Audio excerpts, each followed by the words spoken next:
আসসালামু আলাইকুম ভিউয়ার, সবাই কেমন আছেন? আল্লাহ পাকের ইচ্ছায় সবাই ভালো আছেন আশা রাখি।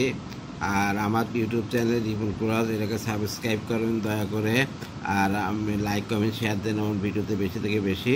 এতে আপনাদের লাভ আছে, আপনারা আরও নতুন কিছু জানতে পারবেন, আমি উৎসাহিত হব। আর ইংলিশ শিখবো আমরা এখন। তা ইংলিশ শেখার আগে আমার রিপন কুরাজ হচ্ছে ফেসবুক পেজ, ওইটাকে আপনারা ফলো করবেন। এতে উৎসাহিত হই। ইংলিশ গ্রামার এটা সব ক্লাসের জন্য দরকার। ইংলিশ হচ্ছে ইন্টারন্যাশনাল ল্যাঙ্গুয়েজ, এটা শেখা অনেক গুরুত্বপূর্ণ। ইংলিশে ভালোভাবে কথা বলতে গেলে আপনি চাকরি করেন বা ব্যবসা করেন, যে কোনো ক্ষেত্রে আপনার ইংলিশের দরকার আছে। আপনি মোবাইল চালাবেন, তাতেও ইংলিশের দরকার আছে। ইংলিশ ছাড়া বর্তমান হচ্ছে অচল, জনজীবন অচল। ইংলিশ গ্রামার টু থেকে টু টুর ব্যবহারটা শিখবো। Subject, verb, too, adjective, adverb বা হচ্ছে adverb plus too plus verb by incomplete sentence. The man is too old, মানে লোকটি ছিল লোকটি ছিল অনেক বয়স্ক। The man is too old to work. Old old হচ্ছে অ্যাডজেক্টিভ। টু বসে, হ্যাঁ, টু বসবে। টু থাকলে টু বসে। টু ওয়ার্ক, তাহলে সাবজেক্ট প্লাস টু অ্যাডজেক্টিভ ব্যক্তি subject. The load is too heavy for me. The load is too heavy for me.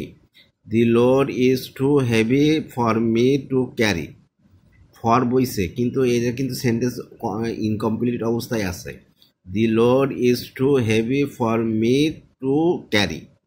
টুর পরে to বইছে, হ্যাঁ, ফর পর্যন্ত হয়নি, টু ক্যারি দ্য, মানে দি লোড মানে হচ্ছে বস্তুটি এত লোড ছিল যে আমার জন্য আমার কষ্ট বহন করতে কষ্ট হচ্ছিল। এবার so that, subject, verb, so, adjective, adverb, that, সোর পরে হচ্ছে অ্যাডজেক্টিভ বসবে, নাহলে অ্যাডভার্ব বসবে। আর ক্যান কুড বসবে হচ্ছে এর পরে, ড্যাটের পরে হচ্ছে সাবজেক্টের পরে হচ্ছে ক্যান বা কুড। প্রেজেন্ট টেন্স থাকলে হচ্ছে ক্যান বসবে, আর পাস্ট টেন্স থাকলে হচ্ছে কুড বসবে। They are so ill that, they are so ill that they can not move and 1 inch. তারা এত অসুস্থ ছিল যে তারা 1 ইঞ্চিও চলতে পারেনি। Jamal was so weak, Jamal was so weak that he could walk. Jamal অনেক দুর্বল ছিল যে সে হাঁটতে পারছিল, হ্যাঁ, এরকম হবে। এবার হচ্ছে so that, subject, verb, x, so that, subject, can, might বা ভার্ব, আর বাকি অংশ। The students reads more so that he can make a good result. The farmer seeds good seeds so that the farmer seeds good seeds so that they might have a good harvest. So that এর পরে সাবজেক্টের যে হবে, sentence হবে can বা could বা মায়ে বা মাইট বসবে। প্রেজেন্ট ফর্ম থাকলে হচ্ছে ক্যান বসবে, পাস্ট ফর্ম থাকলে কুড বসবে। প্রেজেন্ট ফর্ম থাকলে মে বসবে, আর পাস্ট ফর্মে থাকলে হচ্ছে মাইট বসবে। এবার in order to, subject, verb, x, in order to এর মাঝখানে বসে plus subject, can, could, might, verb আছে। They study in order to that they may enter the university. তারা পড়াশোনা করে যাতে তারা ইউনিভার্সিটিতে ভর্তি হতে পারে। He raise his hand in order to that, he raise his hand in order to the taxi might stop. তারা সে তার হাত উঁচু করেছিল যাতে ট্যাক্সি থেমে থাকতে পারে। এবার হচ্ছে প্রোভাইডেড বা প্রোভাইডেড দ্যাট, সাবজেক্ট, ভার্ব, বাকি অংশ plus provide that, subject, verb বা বাকি অংশ। The planes will take off in order provided the weather is good. The plane মানে বিমানটি সময় মতো টেক অফ করবে যদি যদি যদি ওয়েদার মানে আবহাওয়া ভালো থাকে। List, Subject verb is least, subject plus should verb external. I fear the least. I fear the least I should be late again.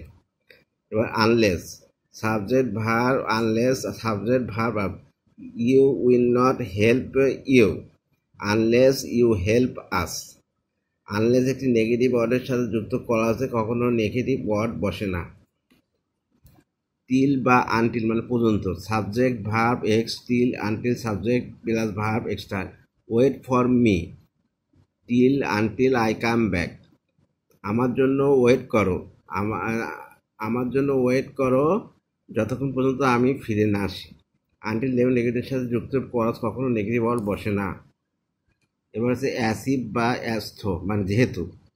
He tells matter, he tells matter মানে সে ব্যাপারটা বলে, যদি যদি সে নিউ ইট সে যদি এটা জানতো। এটা প্রথম কজটা হচ্ছে প্রেজেন্ট টেন্স আর সেকেন্ড কজটা হচ্ছে পাস্ট টেন্স। এইটা হচ্ছে অ্যাস ইফ অ্যাস্থো হিসেবে বসে। সাবজেক্ট প্লাস ধরো সাবজেক্ট হ্যাডার, এটা যদি পাস্ট টেন্স হয়, ফার্স্ট ক্লাস যদি পাস্ট টেন্স হয় তাহলে এটা হবে হ্যাড বসবে, পরের ক্লাস হচ্ছে হ্যাড বসবে, অ্যাস্থোর পরে হ্যাড বসছে, দেখেছেন। আর যদি প্রেজেন্ট টেন্স হয় তাহলে এর পরের সেন্টেন্সটা হবে নি, শুধু অ্যাস্থো হবে। No sooner had then, no sooner had I gone out then he came. এ হচ্ছে পরের ক্লাসটা পাস্ট টেন্স হয়েছে, হ্যাঁ আর কিছু না। ভালোভাবে শিখে নেবেন। এই পর্যন্ত পড়াইছি, যা পড়াইছি এক পেজ পড়ানো থাকুক। এই পর্যন্ত ভালোভাবে বলবেন। ইংলিশ ছাড়া কোনো গতি নেই, ইংলিশ করতে হবে, ইংলিশের মাস্ট বি। একটা রিক্সাওয়ালাও এখন ইংলিশ বলতে পারে। তারা আপনি সারা জীবন পড়াশোনা করে ইংলিশ পড়াশোনা করে আপনি একটা ওয়ার্ডও বলতে পারেন না, ভুলভাল গ্রামার এ করেন, জিপিএ 5 বলেন, অন্যরকম সেন্টেন্স ভুল তো হয়, কিন্তু এরকম মারাত্মক ভুল তো হবে না।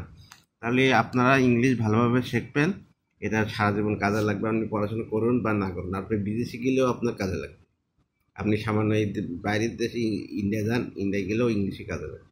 শিখে রাখা লাভ। শিখতে গেলেও একটু নিজেকে ছোট করতে হয়, তারপরে শিখতে হয়। ধন্যবাদ।